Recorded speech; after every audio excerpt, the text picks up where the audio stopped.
ஸ்ரீ சங்கரா தொலைக்காட்சியினுடைய தமிழ் எங்கள் உயிர்மை சுட்டிகள். இது செந்தமிழ் செல்லத்திற்கான பிரம்மாண்ட தேடல். தொடர்ந்து பல்வேறு இளம் தளிர்கள் தங்களுடைய திறமையை இந்த மன்றத்தில் அலங்கரித்து கொண்டிருக்கிறார்கள். நம்முடைய நேர்காணல்லையே நம்முடைய நடுவர்கள் அற்புதமான குரலாக இருக்குது, ஒரு கம்பீரமான குரலாக இருக்குது உங்களோடது அப்படின்னு சொல்லி தேர்வு பண்ணி இந்த இடத்திற்கு கொண்டு வந்து நிறுத்தி இருக்கிறாங்க. அந்த கம்பீர குரலுக்கு சொந்தக்காரர் செந்தமிழ் செல்லமாக நம்முடைய தமிழெங்கள் உயிர்மையில் இப்போது நம்மோடு இணைகிறார் கீர்த்தனா. வணக்கம் கீர்த்தனா. வணக்கம் ஐயா. என்ன தலைப்புல பேச போறீங்க? நல்லது என்ற பெயரில் வன்முறை. அது நல்லதா வன்முறையா உங்க பேச்சில் கேட்டு தெரிஞ்சுக்கிறவா? சரி, நல்லது என்கிற பெயரில் வன்முறை அப்படிங்கிற ஒரு வித்தியாசமான தலைப்பில் வித்தியாசமான கோணத்தில் கீர்த்தனா பேசுவாங்க அப்படிங்கிற நம்பிக்கையோடு கேட்பதற்கு நாங்கள் எல்லோரும் ஆவலாக இருக்கிறோம். இது உங்களுக்கான வாய்ப்பு, சரியாக பயன்படுத்திக்கோங்க. அனைவருக்கும் வணக்கம். நல்லது என்ற பெயரில் வன்முறை. மனித வாழ்வில் பிறப்பு முதல் இறப்பு வரை வன்முறை கலந்திருக்கிறது. ஆனால் அவை நம் மனதில் நல்லது என்கின்ற பெயரில் விதைக்கப்பட்டுள்ளது. ஒரு 1.5 வயது இருக்கும் ஒரு குழந்தையை, பால்மணம் மாறா பச்சிழம் குழந்தையை ஓடி ஆடி விளையாட வேண்டிய வயதிலே மணலை பள்ளிக்கூடங்களில் சேர்த்து விடுகிறோம். குழந்தைகள்தான் புத்தகங்களை கிழிக்கும். ஆனால் இங்கோ புத்தகங்கள் குழந்தைகளை கிழிக்கின்றன. இது நல்லது என்ற பெயரில் நடக்கும் வன்முறை. இன்றைய போட்டிமயமான உலகில் பல கலைகளை கற்றல் நல்லதுதான். ஆனால் 6 மணிக்கு நீ ஓவியனாக இருக்க வேண்டும், 7 மணிக்கு நீ பாடகனாக இருக்க வேண்டும், 8 மணிக்கு போதி புத்தரை போல் அமர்ந்திருக்க வேண்டும். அது மட்டும் இல்லாமல் பள்ளியிலும் படித்து முதல் மாணவனாக இருக்க வேண்டும் என்று இந்த சமுதாயம் எதிர்பார்க்கிறது. இது நல்லது என்ற பெயரில் நடக்கும் வன்முறை. திருமணம் என்ற பெயரில் கொளுத்திக் கொண்டிருக்கிறார்கள். வரதட்சணைக்கு இரையாகி ஒருதலை காதல் என்கின்ற சொல்லாடலில் திராவகம் வீசப்பட்டு, குடும்ப வன்முறையில், பாலியல் தாக்குதலில், சமூக கொடுமைகளால் என கட்டுக்கடுங்காத வன்கொடுமை தீயில் பொசுங்கிக் கொண்டிருக்கிறது நம் பெண்ணினம். முற்கள் மீது சேலை பட்டாலும், சேலை மீது முற்கள் பட்டாலும் சேதாரம் என்னமோ சேலைக்குதான் என்ற மூடர்கள் சொல்படி தவறு செய்பவர்களை விட்டுவிட்டு பெண்களை அடிமைப்படுத்தி வைத்திருக்கும் இந்த சமுதாயம் நல்லது என்கின்ற பெயரில் வன்முறை செய்து கொண்டிருக்கிறது. வங்கியிலிருந்து இடைவிடாமல் வரும் ஏலம் நோட்டீஸுகள், மாசுபட்டு தரிசாகி போன வானம் பார்த்த விவசாய நிலங்கள் ஒரு புறம், கல்வி மற்றும் மருத்துவ செலவுகள் மறுபுறம் என்று விழிபிதுங்கி தான் பட்ட நிலையை தன் பிள்ளைகள் படக்கூடாது என்று நினைத்து உழவை விடுத்து உலகமயமாக்கல் என்னும் பெயரில் கிராமங்களை விடுத்து நகரங்களுக்கு குடிபெயர்ந்தோம். அந்நியர்களுக்காக உழைக்கின்றோம், நம் அடையாளத்தையே இழக்கின்றோம். இது நல்லது என்ற பெயரில் நாம் உழவுக்கும் உழவனுக்கும் எதிராக செய்து கொண்டிருக்கும் வன்முறை. இப்ப நம்ம கிட்ட யாராவது நீங்க ஜாதி மதம் பாப்பீங்களாங்க அப்படின்னு கேட்டா நம்ம என்ன சொல்லுவோம்? இந்த காலத்துல யாருங்க ஜாதி மதம் எல்லாம் பாக்குறா சொல்லுவோமா? நாங்க ரொம்ப டெவலப் ஆயிட்டோம் அப்படின்னு சொல்லுவோமா? ஆனால் ஒருவரின் பேரை கேட்கும் பொழுதே நம் துப்பறியும் கண்கள் அந்த பேரின் தன்மை, எந்த ஊர், எந்த உறைவிடம், எந்த உணவு முறையை பின்படுத்துபவர்கள் என்று அறிய முற்படும். தேசிய தலைவர்களான அண்ணல் அம்பேத்கர், கர்மவீரர் காமராஜர், கப்பலோட்டிய தமிழன் வ.உ.சி. ஆகிய தேசிய தலைவர்களுக்கே ஜாதி மதங்கள் பூசி ஜாதி நல்லது என்கின்ற பெயரில் நாம் வன்முறை செய்து கொண்டிருக்கிறோம்.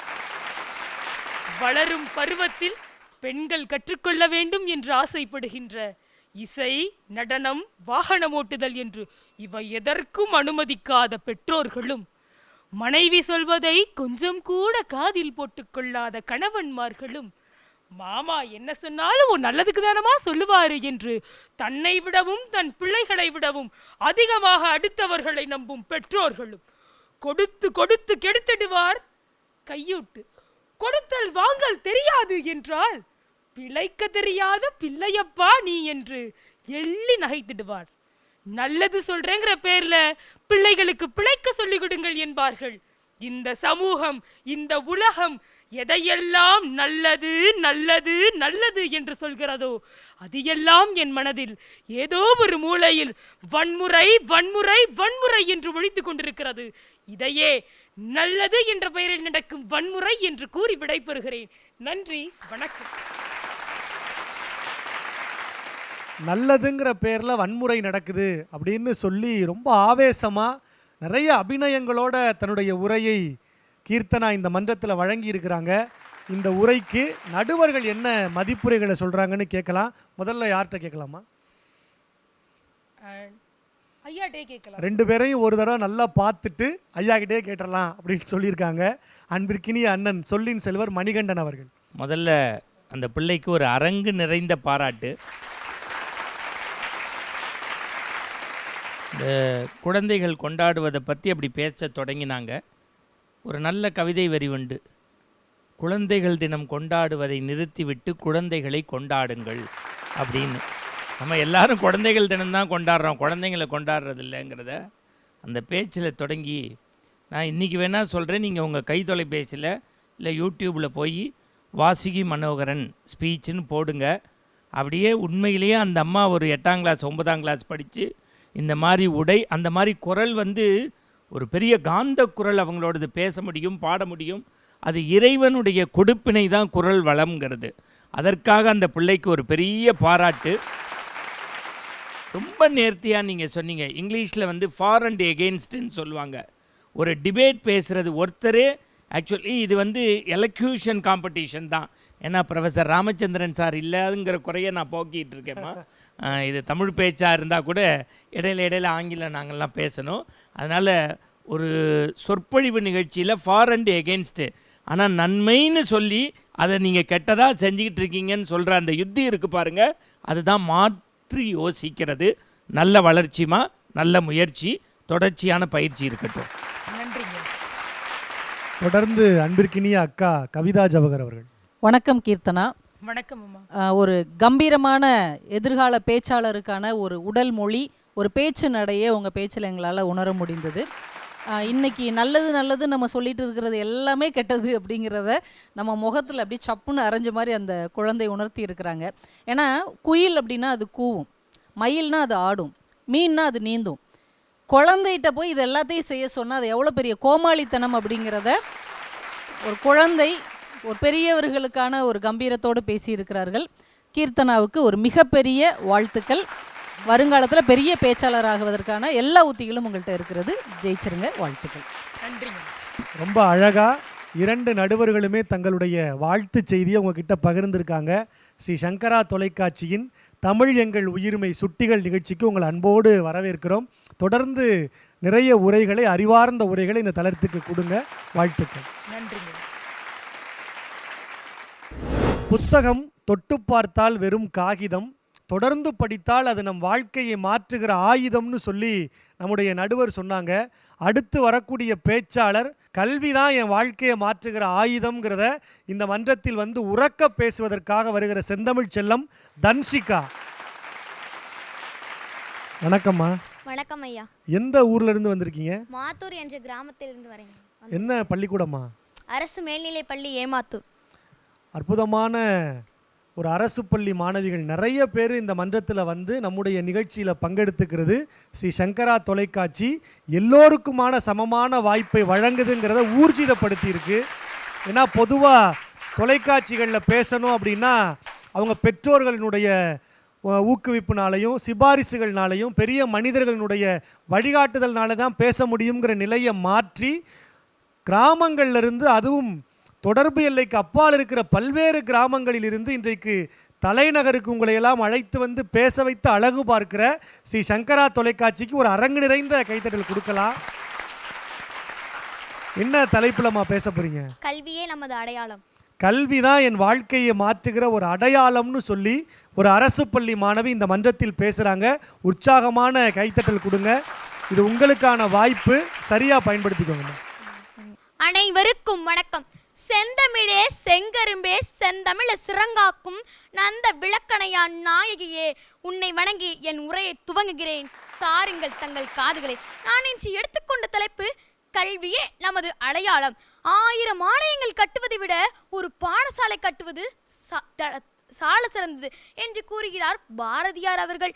மன்னனும் மாசார கற்றோனும் சீர்தூக்கின் மன்னனி கற்றோன் சிறப்புடையான். மன்னருக்கு தன் தேசமல்லால் சிறப்பில்லை, கற்றோருக்கு சென்ற இடங்களிலெல்லாம் சிறப்பு. அதாவது மன்னருக்கு தன் தேசத்தில் மட்டுமே சிறப்பு, கற்றோருக்கு சென்ற இடங்களிலெல்லாம் சிறப்பு. கற்றோரிடம் ஒழுக்கம், பண்பு, நீதி, நேர்மை ஆகிய அனைத்தும் காணப்படும். கல்வி என்பது ஒரு ஒளிவிளக்கு.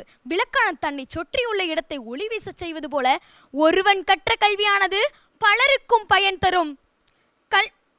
கொஞ்சியழகும் கொடுந்தாலை கோட்டழகும், மஞ்சள் அழகும் அழகல்ல, தலைமுடியின் அழகும் உடலை வளைத்து உடுத்தப்படும் ஆடையின் அழகும் அழகல்ல.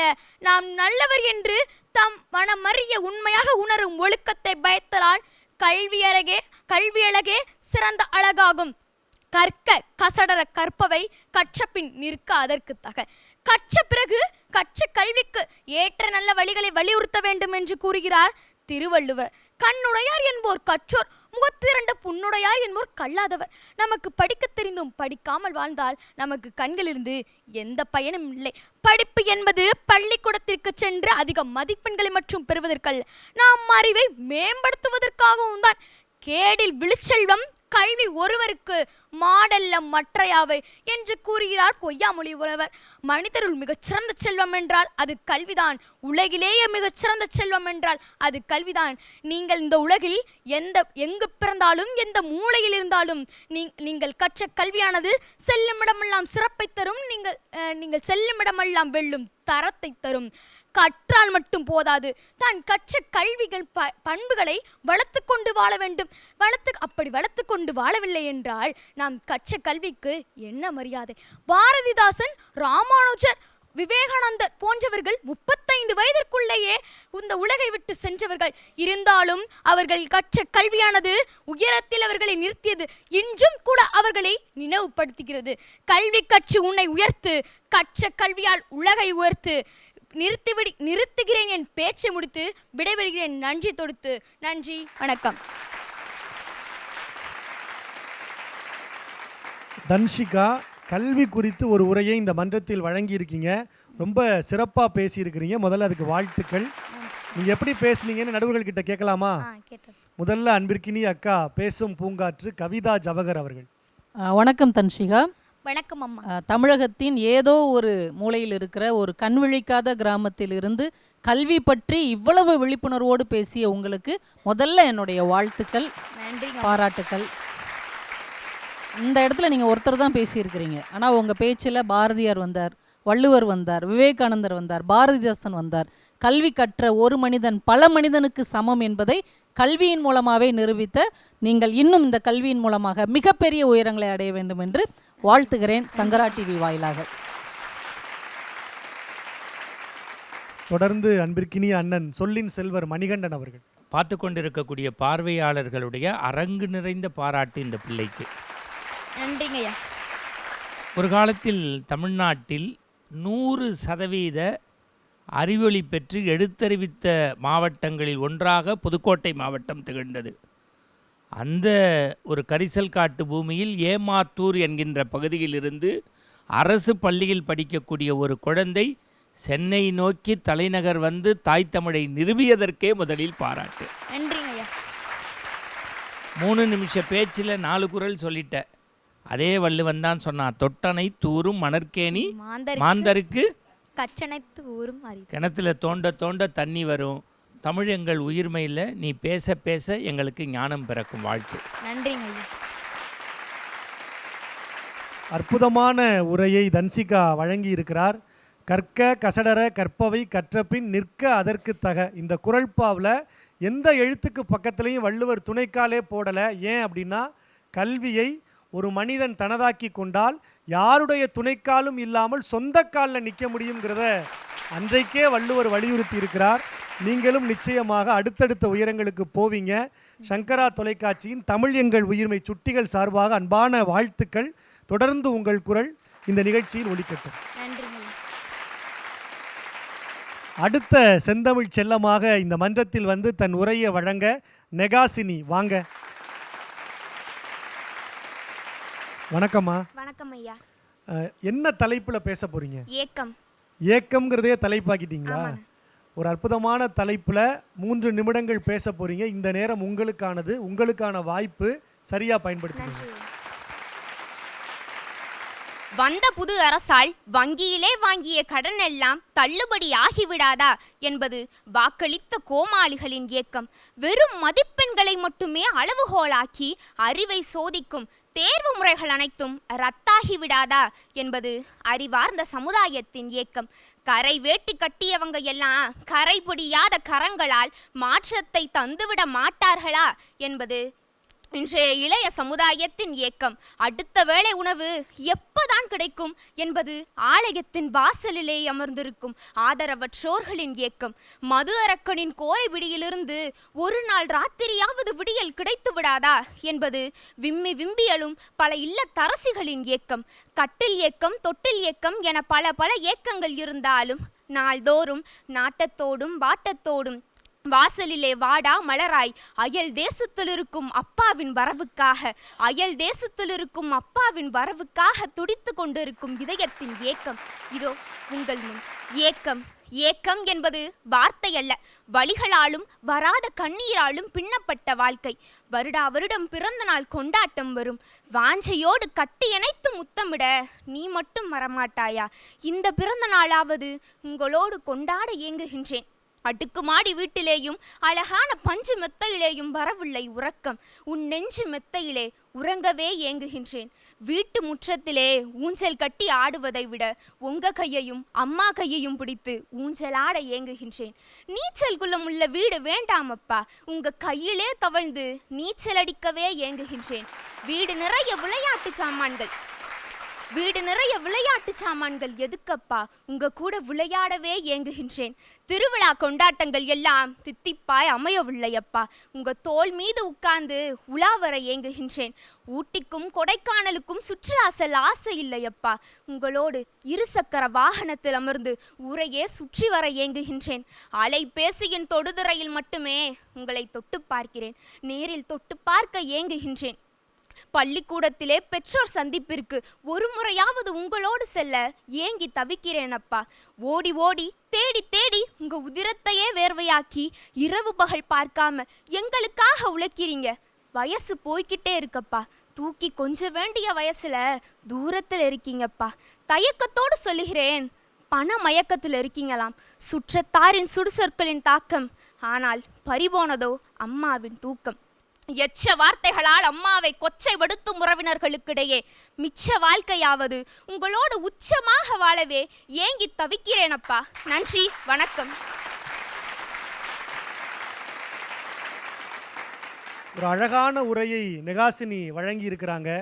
பொதுவாக அன்னை தேசத்திலிருந்து எண்ணெய் தேசத்துக்கு போகிற விமானங்களில் சரக்கு விமானம் தான் எடை அதிகம்னு நாம் நினைப்போம். ஆனால் பயணிகள் விமானம் தான் எடை அதிகமாக இருக்குமா? ஏன்னா இங்கே இருக்கிற அம்மா, அப்பா, தங்கை, சுற்றம், உறவுகள், நட்புகளுடைய கனவுகளை சுமந்து போகிறதால பயணிகள் விமானம் தான் எடை அதிகமாக இருக்குன்னு சொல்லுவாங்க. எண்ணெய் தேசத்தில் இருக்கிற உறவை நினைத்து இங்கே ஒரு குரல் ஒலித்திருக்கிறது. இந்த குரல் நடுவர்களை எந்த அளவுக்கு கவர்ந்திருக்கிறது கேட்கலாமா? அன்பிற்கினிய அக்கா, பேசும் பூங்காற்று கவிதா ஜவஹர் அவர்கள். வணக்கம் மகாஷினி. வணக்கம் அம்மா. முதல்ல நீங்கள் தாவணி பாவாடை சட்டை போட்டு வந்ததுக்கே உங்களுக்கு ஒரு பெரிய வாழ்த்துக்கள். ஒரு 30 வருஷத்துக்கு முன்னாடியே தமிழ்நாட்டை பார்த்த மாதிரியே இருந்தது. இந்த பேச்சு யார் எழுதி கொடுத்தாங்க? என் அப்பா. அப்பா இங்கே தான் இருக்கிறாங்களா? அப்பாவை இங்கே வச்சுக்கிட்டே எங்கேயோ இருக்கிற மாதிரி கற்பனையில் நீங்கள் பேசுனீங்க போல். பொதுவாக பேச்சில் கவிதை இருக்கும், இவங்களுடைய பேச்சே ஒரு முழு கவிதையாகவே இருக்கிறது. இப்போ எங்களுடைய ஏக்கம் எல்லாம் என்ன அப்படின்னா, அடுத்த தலைமுறை பிள்ளைகள் எல்லாருமே இது மாதிரி பொறுப்பாக இருக்க மாட்டாங்களா அப்படின்னு சங்கரா டிவியின் மூலமாக நாங்கள் ஏங்கிக்கிட்டு இருக்கிறோம். உண்மையிலே ஏக்கத்தின் தாக்கத்தால் வந்த தூக்கத்தை தக்கவர்களோடு பகிர்ந்து கொண்ட மெகாஷினிக்கு ஒரு மெகா பாராட்டு. நன்றி அம்மா. அன்பிற்கினிய அண்ணன் சொல்லின் செல்வர் மணிகண்டன் அவர்கள். ஒவ்வொருத்தருக்கும் விளையாட்டுத்துறையில் ஒருத்தர் டெய்லி விளையாடுவார், ஆனால் ஏதோ ஒரு மேட்ச் நினைவில் நிற்கும். ஒரு ஓவியர் எத்தனையோ ஓவியம் வரைவாங்க, ஒரு ஓவியம் அவங்க இதயத்தை தொடும். ஒருத்தர் பெரிய கச்சேரி பண்ணுவார், ஆனால் ஏதோ ஒரு சபையினுடைய கச்சேரி அவருடைய இதயத்தின் ஆழ் மனதில் படும். அது மாதிரி அரைக்கால் ரவுசர் போட்ட காலத்திலேருந்து அடிகளார் சாமி மேடை ஏற்றி நான் பேசிக்கிட்டு இருக்கேன். எனக்கு பின் பேசிய தமிழகத்தினுடைய ஒரு பேச்சாளர்களில் ஒருவர் அப்பாவை பற்றி பேசினார். அது தொலைக்காட்சிகளில் வலைதளங்களில் பெரிய ஒரு மாற்றத்தை ஏற்படுத்தி அந்த பேச்சாளரினுடைய முகம் மாறி அதுவே முகவரியாக மாறியது. அந்த பேச்சாளர் இவர்தான் தோழர்களே. இது உண்மை, இது சத்தியம். அதுபோல ஏதோ ஒரு பேச்சு ஈர்க்க வேண்டும், பிறருடைய இதயத்தை தொட வேண்டும். அப்படி மேலை நாட்டுகளில் வெறும் தலையணைகளுக்கு முத்தத்தை கொடுத்துவிட்டு வேர்வை முத்துக்களோடு போராடக்கூடிய ஒவ்வொரு அப்பனுக்கும் இந்த பேச்சு ஒரு சமர்ப்பணம் சங்கரா தொலைக்காட்சியில் என்பதை கம்பீரம். ஆனால் என் தங்கை கூட நினைத்து பார்த்திருக்க மாட்டாள். காலச்சக்கரம் சுழலும், தன்னை போலவே ஒருவர் ஏதோ சினிமா போல காலக்கண்ணாடி பின்னோக்கி தன் பேச்சை வெல்லக்கூடிய ஒரு பேச்சாக ஒரு பெண் சிறிய வயதில் பேசுவாள் என்று கவிதாவின் சிறிய வயது பேச்சை பெரிய கவிதா கேட்டால் இதுதான் சங்கராவுக்கு கிடைத்த வாழ்த்து. அழகான நெகிழ்ச்சியான வாழ்த்துரைகளை நெகாசினியினுடைய பேச்சால் அவங்க வசமாக்கி இருக்கிறாங்க. தொடர்ந்து சங்கரா தொலைக்காட்சியின் தமிழ் எங்கள் உயிர்மை நிகழ்ச்சியில் உங்கள் குரல் ஒலிக்கட்டும். வாழ்த்துக்கள்.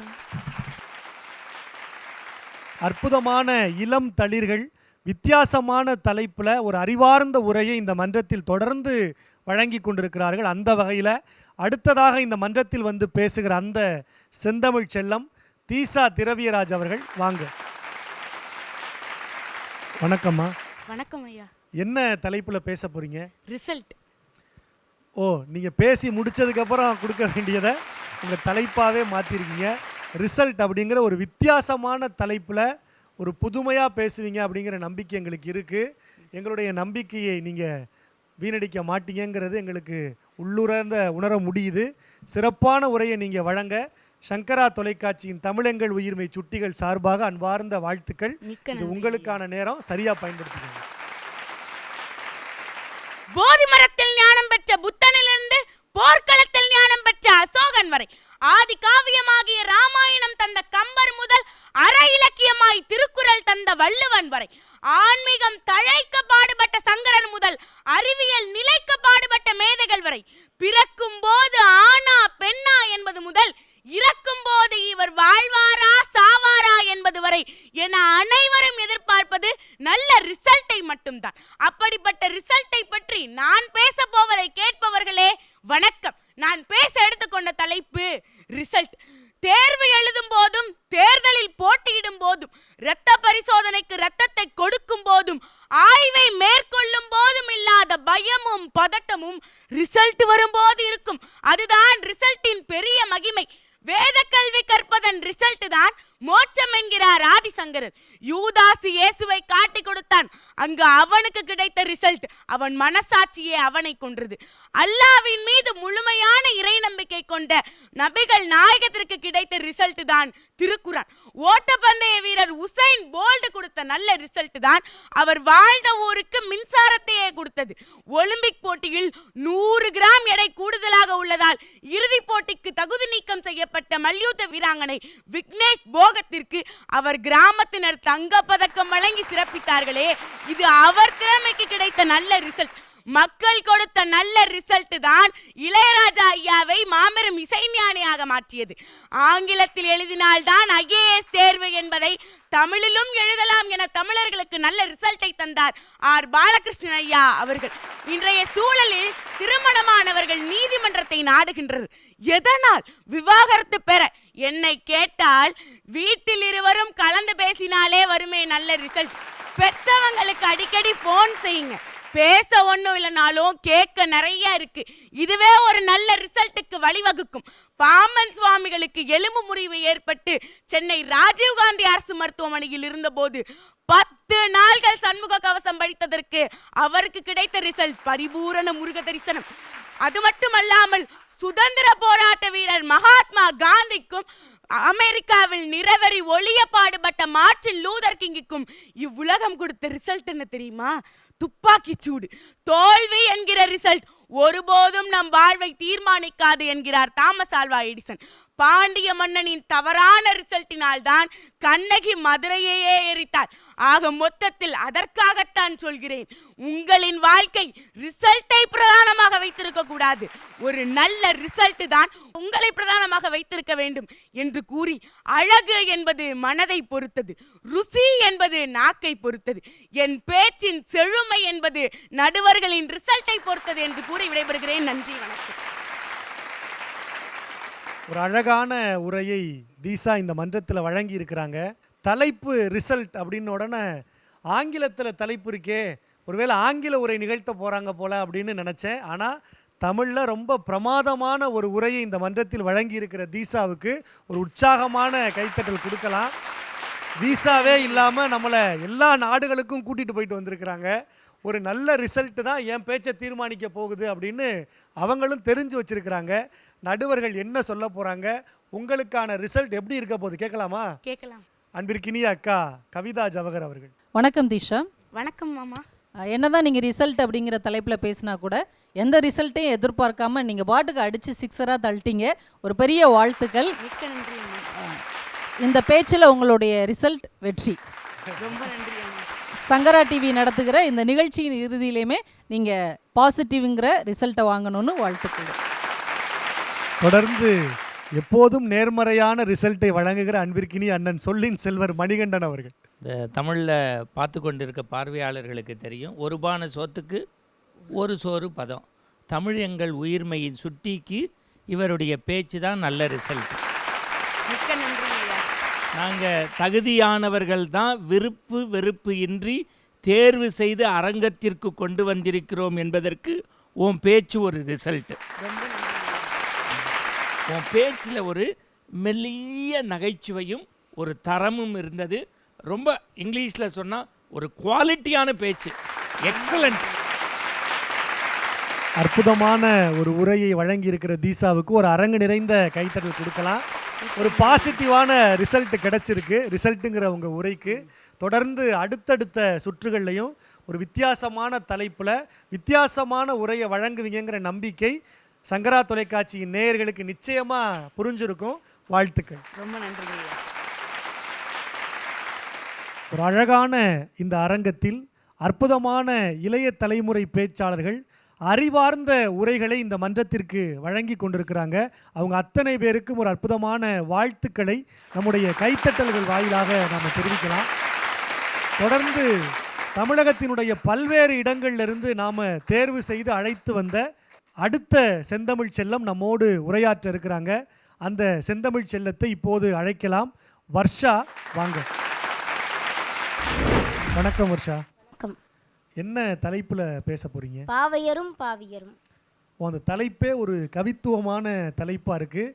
நீங்களும் கவித்துவமாக பேசுவீங்க அப்படின்னு நேயர்களைப் போல நாங்களும் ஆர்வமாக காத்திருக்கிறோம். சிறப்பாக பேசுங்க. பேசி முடிச்சதுக்கப்புறம் நிறைய பேசுங்க. அனைவருக்கும் வணக்கம்.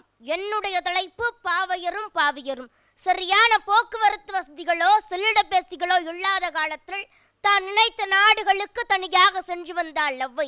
ஆனால் இன்றோ பக்கத்து வீட்டுக்கு கூட பெண் குழந்தையை விளையாட அனுப்ப முடியாத சூழ்நிலையில் நாம் இருக்கின்றோம். காரணம் அவர்களுக்கு எதிராக நடக்கும் பாலினவன் கொடுமைதான். அன்றைய ஆண்கள் தன் காதலை ஏற்க மறுத்த பெண்களை ஆசிட் வீசி அழிக்கவும் இல்லை, ஆபாச படம் எடுத்து மிரட்டவும் இல்லை. ஆனால் இன்றோ கள்ளிப்பாலில் தப்பித்த குழந்தைகள் எல்லாம் திணறுகிறது கள்வர்களின் காமத்துப்பாலில். ராக்கெட் டேவி தலை நிமிர்ந்த பாரத தாய் தலை கவிழ்ந்து நிலம் பார்க்கிறாள். மணிப்பூர் பெண்களின் வன்முறையையும் பாண்டிச்சேரி சிறுமி கொலையுண்டதையும் மங்கையராய் பிறப்பதற்கு நல் மாதவம் புரிந்திட வேண்டும் என்றால் இப்பெண்கள் எத்தவம் புரிந்தினரோ மகாபாரதத்திலிருந்து இன்று முறிந்து கொண்டுதான் இருக்கிறது பாஞ்சாலியின் சேலை. கௌரவர்கள் பஞ்சபாண்டவர்கள் புடைசூழ ஆதரவற்று இருக்கிறாள் மணிப்பூர் பாஞ்சாலியும் பாண்டிச்சேரி சிறுமியும். எங்கே கழிவு கண்ணனெங்கே? மொட்டு போல என் தேகம் பொட்டலமாய் போவதெங்கே? வரம் வாங்கி வந்த என் தேகம் வாய்க்காலில் போவதெங்கே என்று சொல்லி பாண்டிச்சேரி சிறுமி அழுவது என் காதில் கேட்கிறது. இந்தியாவே கொந்தளிக்கிறது கொல்கத்தாவில் நடந்த கொடூரத்தால். இந்த கொடியவர்களை மிருகத்திற்கு ஒப்பாக கூறுவர். ஆனால் எந்த ஒரு மிருகமும் தன் இனக்குட்டியிடம் தன் இச்சை தீர்த்து கொள்வதில்லை. அன்று 2 வயது 3 வயது குழந்தைகளுக்கெல்லாம் திருமணம் செய்து வைத்து ஒருவேளை அந்த பெண் குழந்தையோட கணவன் இறந்துட்டானா அந்த குழந்தையை உடன்கட்டை ஏற செய்தது. அந்த குழந்தை அந்த தீயை கண்டு பயந்து பின்னோக்கி ஓடி வரும் பொழுது புணத்தை எரிப்பவன் அந்த குழந்தை அடித்து துன்புறுத்தி தீயில் போடுவானாம். ஐயோ, என்ன ஒரு கொடுமை இது! அன்று உடன்கட்டை ஏற்று உயிருடன் சிதைக்கப்பட்டார்கள், இன்று உயிருள்ளவரை சிதைக்கப்படுகிறார்கள் பெண்கள். பெண்ணே, பொறுத்தது போதும், பொங்கி எழு. இல்லை என்றால் இனி பிறக்கும் பெண் சிசுவெல்லாம் கதறி கதறி கேட்கும் கள்ளிப்பால் கொடி என்று. தெருவெல்லாம் சாராயம், இணையத்தில் ஆபாசம், பெண்களின் சதையை வைத்தே சகலமும் வியாபாரம், போஷாக்குடன் போதைப் பொருள் வியாபாரம். இவற்றை தடை செய்தாலே பாதி குற்றங்கள் குறைந்துவிடும். இக்குற்றவாளிகளுக்கு கடுமையான தண்டனைகள் வழங்க வேண்டும். அதை பார்க்கும் ஒவ்வொரு ஆணுக்கும் பெண்களை தவறாக பார்க்கும் எண்ணமே வரக்கூடாது. இது மட்டும் தீர்வாகாது. பெண்களுக்கு உடை கட்டுப்பாடும் கலாச்சார கல்வியும் வீட்டிலேயே வழங்கப்பட வேண்டும். பாடத்திட்டத்தில் பாலியல் கல்வி என்பதாக சுருக்காமல் பாலியல் நீதி கல்வியாக கற்பிக்க வேண்டும். இக்குற்றம் பெரிதும் நடக்க காரணம் ஒரு ஆண் பிள்ளையை சரியாக வளர்க்காத பெற்றோரும் சமூகமும் தான்.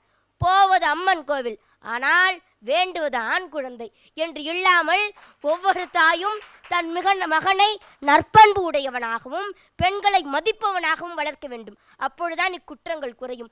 இக்கொடுமையிலிருந்து பெண் சமூகத்தை விடுபட இந்தியாவை இன்னொரு சுதந்திர போரை எதிர்நோக்கியுள்ளது.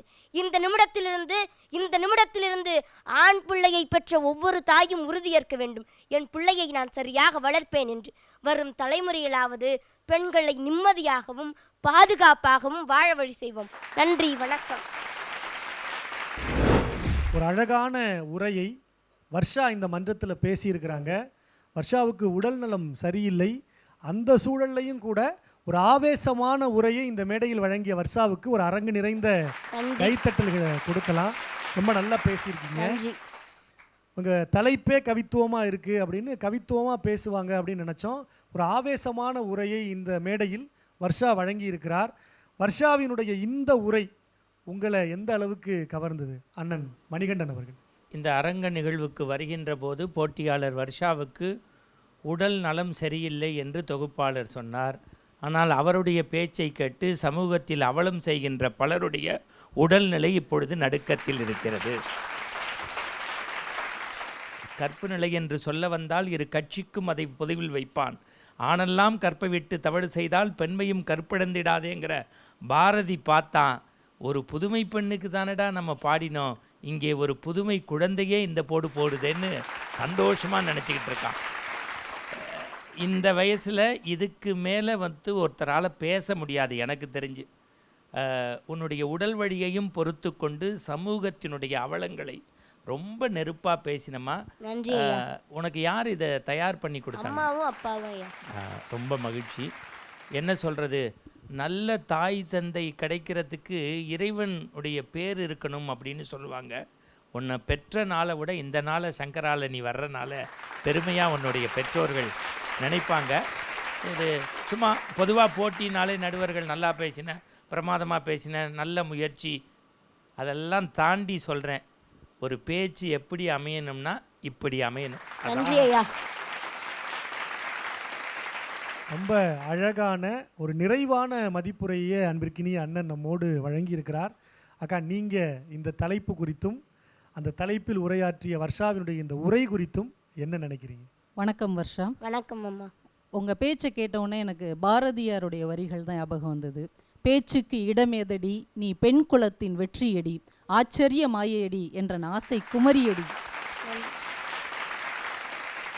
நீங்கள் வந்த உடனே உங்களுக்கு காய்ச்சல் அப்படின்னு சொன்னாங்க, ஆனால் உங்களுடைய பேச்சு பெரும் பாய்ச்சலாக இருந்தது. ஒரு கொற்றவைக்குரிய ஆவேசமான பேச்சு உங்களுடைய பேச்சு. உங்கள் உரையிலிருந்து தெரித்த தீப்பொறியிலிருந்தாவது இந்த பெண்களுக்கு எதிரான கொடுமைகள் அழிய வேண்டும் என்று நான் ஆசைப்படுகிறேன்.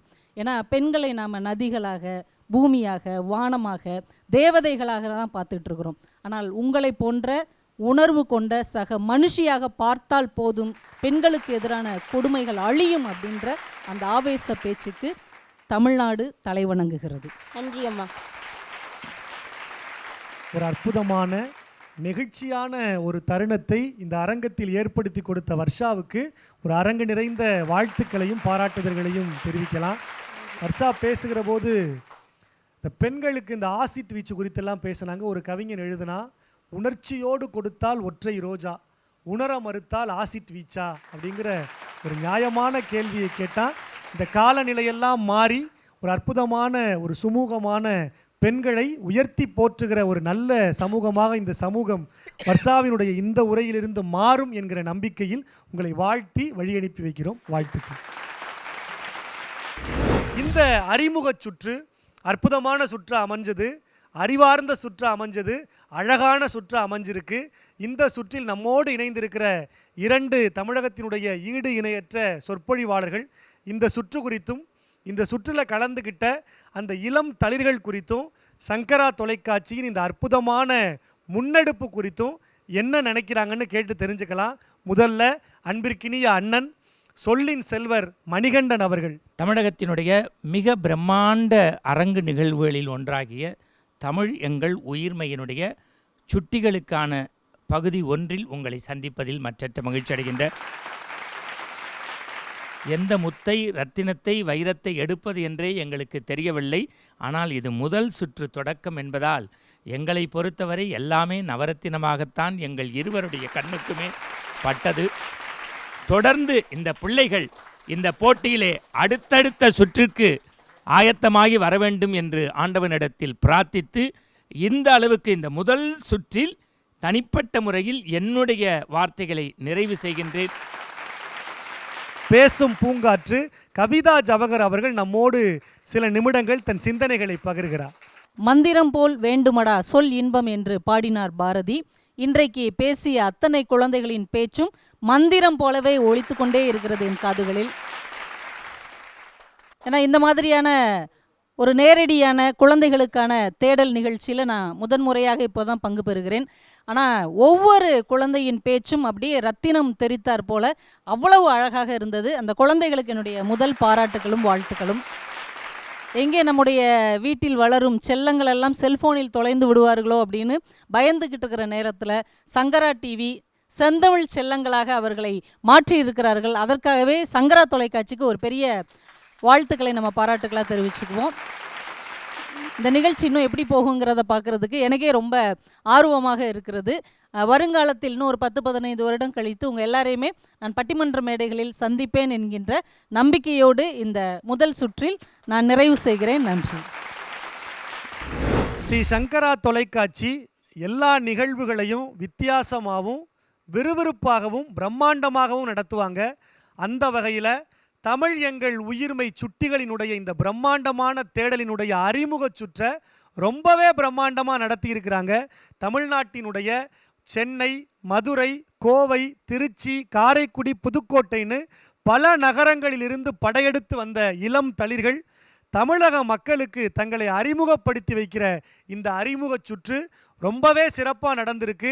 இளம் பிள்ளைகள் உங்கள் இதயத்தை நிச்சயமாக கவர்ந்திருப்பாங்க. நடுவர்கள் தங்கள் இதயத்தை பறிகொடுத்து 32 பேருமே சிறப்பாக பேசியிருக்கிறாங்க. இதில் என்ன முதல் 3 பேரை தேர்வு செய்கிறது, 32 பேருமே வெற்றியாளர்கள் தான் சொல்லி அறிவிச்சிருக்கிற இந்த அற்புதமான அறிமுக சுற்று உங்கள் அத்தனை பேரினுடைய இதயத்தையும் கவர்ந்திருக்கும். தொடர்ந்து பாருங்க. இன்னும் அடுத்தடுத்த சுற்றிகளில் போட்டிகள் அதிகமாக இருக்க போகுது. இந்த சுட்டிகளில் செந்தமிழ் செல்லம் என்கிற அந்த பட்டத்தை எந்த சுட்டி வெல்லப் போகிறார், அந்த அற்புதமான வாய்ப்பு, அந்த அற்புதமான பாதை, அந்த அற்புதமான வெளிச்சம் எந்த செந்தமிழ் செல்லத்திற்கு கிடைக்கப் போகிறது. தொடர்ந்து அடுத்தடுத்த சுற்றுகளில் அதை நாம் பார்க்க இருக்கிறோம். இது ஸ்ரீ சங்கரா தொலைக்காட்சி பெருமையோடு வழங்குகிற தமிழ் எங்கள் உயிர்மை சுட்டிகள். இது செந்தமிழ் செல்லத்திற்கான பிரம்மாண்ட தேடல்.